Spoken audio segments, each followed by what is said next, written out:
Olá, meu povo, a paz do Senhor, um bom dia para todos. Mais um dia aqui no Santo Monte do Senhor, eu, pastor Klinger Mendes, profeta, pedreiro, faço a obra para mim, a obra para o Senhor e estou aí vivendo pela fé em nome do Senhor Jesus. Mais um dia aqui no monte orando por mim, pela minha família, por você, pela sua família também. Mas antes de nós orarmos, gostaria de deixar uma palavra para você nessa manhã, que encontra-se no livro de Atos dos Apóstolos, capítulo 9, que o título é A Convenção de Saulo no Caminho de Damasco. Vou ler uma palavra, começa no versículo 3, que diz: Aconteceu que, chegando perto de Damasco, subitamente o cercou um esplendor de luz do céu, e caindo em terra ouviu uma voz que lhe dizia: Saulo, Saulo, por que me persegues? E ele disse: Quem és, Senhor? E disse o Senhor: Eu sou Jesus, a quem tu persegues. Duro é para ti recalcitrar contra os aguilhões. E ele, tremendo e atônico, disse: Senhor, que queres que eu faça? E disse-lhe o Senhor: Levanta-te e entra na cidade, e lá te será dito o que te convém fazer. Os varões que estavam com ele não entenderam nada. Nada, porque isso foi de repente. Tudo na nossa vida que nós vamos fazer acontece, nós não esperamos. Por exemplo, a morte, você não espera, acontece. E às vezes você faz uma coisa errada e você acha que não vai ter o troco e de repente vem o troco. Você às vezes está esperando um emprego, pensa que nunca vai sair, aí o emprego sai. Você tem uma causa na justiça, acha que já era, daqui a pouco a causa chega também. Por quê?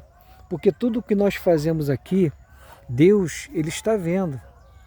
Ele sabe o que é o bom para a gente, o que não é. Mesmo a gente sendo ímpio, mesmo a gente não servindo a Ele, Deus sabe de todas as coisas. Às vezes a pessoa é que nem o bandido, ele mata, ele rouba, ele faz o que vai fazer, que tem que fazer, acha que nunca nada vai acontecer com ele. E no dia que menos eles esperam, acontece o pior na vida dele. E essa é a vida do homem. Então, Paulo, ele respirava ameaça para os cristãos. Ele, no mais que ele era conhecedor, no mais que ele também tinha teologia, conhecia sobre a lei, sobre a Torá, e ali, subordinado ali pelos sumos sacerdotes, porque ele praticamente era funcionário daqueles homens. E aqueles homens, você vê que eles já vêm desde a época de Jesus, então eles eram os homens que tinham corrupção dentro do teu coração. E eles não queriam que se pregasse no nome de Jesus, porque o nome de Jesus veio para mudar.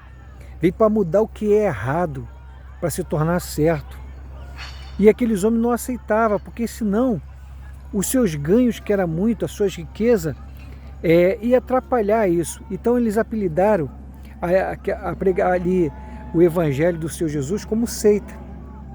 Então os homens prendiam dizendo que era uma seita nova, mas não, era o nome de Jesus, era o evangelho genuíno, aquele que morreu na cruz por nós. E Saulo, ele tinha um certo entendimento disso, só que era a profissão dele, era a vida dele. E ele, mais uma vez, foi cumprir com o seu dever. Só que dessa vez ele não sabia que ele ia ter um encontro com Jesus, ele querendo ou não. E ali, ele indo no caminho de Damasco, como nós lemos, aconteceu que diante dele resplandeceu uma grande luz do céu. E uma voz que dizia: Saulo, Saulo, por que me persegues? E ele disse: Senhor, para você ver, ele conhecia já. Ele sabia que era o Senhor. Então só está faltando só um toque no coração dele para ele se converter. Talvez você vive uma vida de credulidade, talvez você vive uma vida aí de ficar criticando os crentes, os evangélicos, debochando, mas no fundo você sabe que o Senhor existe, existe uma fé, o Evangelho é o Evangelho que salva, que liberta, que cura. Mas parece que tem algo dentro de você que luta contra você para que faça você fazer isso. Mas o Senhor, neste momento, Ele está te tocando. Ele vai fazer raiar uma luz sobre você. E Ele vai dizer até quando você vai viver assim. Porque Ele sabe que só falta só um toque no teu coração para você se converter, como foi Saulo. E o Senhor falou para ele assim, se ele continuasse, duro seria para ele recalcitrar contra os aguilhões. Quer dizer, lutar com aquela força dele contra algo que ele não vê, que é muito mais forte do que ele. E o Senhor Jesus mostrou para ele. E ele falou assim, então Senhor, o que queres que eu faça? Ele falou assim, continua, entra na cidade. Mas agora não é para perseguir ninguém. Entra na cidade que lá eu direi para você o que convém fazer. E ali ele entrou, obedeceu a voz do Senhor. As pessoas que estavam com ele não entenderam nada, ouviu a voz, mas não viu ninguém. Só ele viu aquela visão. E Paulo entrou ali sem ver. 3 dias ele ficou sem ver, sem comer, sem beber, para você ver que não adianta a gente falar que somos fortes, mas somos fracos. Antes de Damasco ali, ele parecia uma fortaleza. Mas quando ele entra em Damasco, ele já entra outra pessoa, já fraco. Cadê aquela força? Cadê aquela espada? Cadê aquele chicote? Só raiou uma luz diante dele.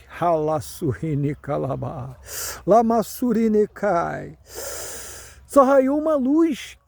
Só foi o bastante para mostrar para ele que ele não é nada. Não persegue aquilo que você não pode, aquilo que você não pode ver, aquilo que você não pode enfrentar. Pelo contrário, fica do meu lado, disse Jesus. E ali Paulo foi conduzido à casa de um homem chamado Judas. E ali Paulo passou ali, se eu não me engano, uns 3 dias orando, jejuando. E Deus, quanto isso, foi, numa visão, chamou um dos discípulos, também que eu creio que era profeta, que viu a visão do Senhor, entendeu, e falou para que ele fosse lá em Damasco, na rua direita, na casa de Judas, que estava um homem lá que era para ele, aleluia, um vaso importante. E a Bíblia diz que Ananias tentou questionar, dizendo que esse homem era perseguidor, que ele era perigoso, que procurava todos aqueles que proclamavam o nome do Senhor, pregava. Mas ele falou assim, não, agora ele é para mim um vaso escolhido. E ele vai ver quanto é bom ali sofrer pelo Evangelho. Aleluia. Pregar a palavra. Então, o que o Senhor falou? Ele é um vaso escolhido. E ele, aleluia, foi escolhido para pregar o Evangelho. E realmente, ele sofreu pelo Evangelho. Realmente, Paulo, depois que recuperou a sua visão, ele já era outra pessoa, saiu dali pregando com fome, com sede de pregar o Evangelho. Porque ele estava, praticamente parecia que ele estava em outro mundo, em outra vida, porque aquela vida de perseguidor já não pertencia mais, mas pelo contrário, de perseguidor ele passou a ser perseguido, e ele passou a ser maltratado, espancado, até que foi parar no cárcere. Do cárcere mesmo começou a escrever cartas, não deixou de pregar o Evangelho, e no final da sua vida ele diz, combati um bom combate, guardei a fé. Se vivesse era o Evangelho e morrer para ele era lucro, porque ele, com a vida dele, já pagou todo o mal que ele já fez pregando o Evangelho, dando a sua vida pelo Evangelho. E Jesus prometeu para ele, aleluia, através do Espírito Santo, que seria com ele, estaria com ele, que era um vaso escolhido, Você também que está do outro lado também, você é um vaso escolhido. Deus quer você também no Evangelho, você é importante para o Senhor. Entrega a sua vida ao Senhor. Não continua nessa tua incredulidade não, para que o Senhor não precisa, para te resgatar, ter que te cegar. Aleluia. Aleluia. Mas nessa manhã eu creio que está resplandecendo sobre você uma grande luz. Receba essa luz que é Jesus, e que Ele vai fazer grandes coisas na sua vida quando você vir para o Evangelho. Em nome do Senhor Jesus. Fique com essa palavra, que o Senhor te abençoe abundantemente.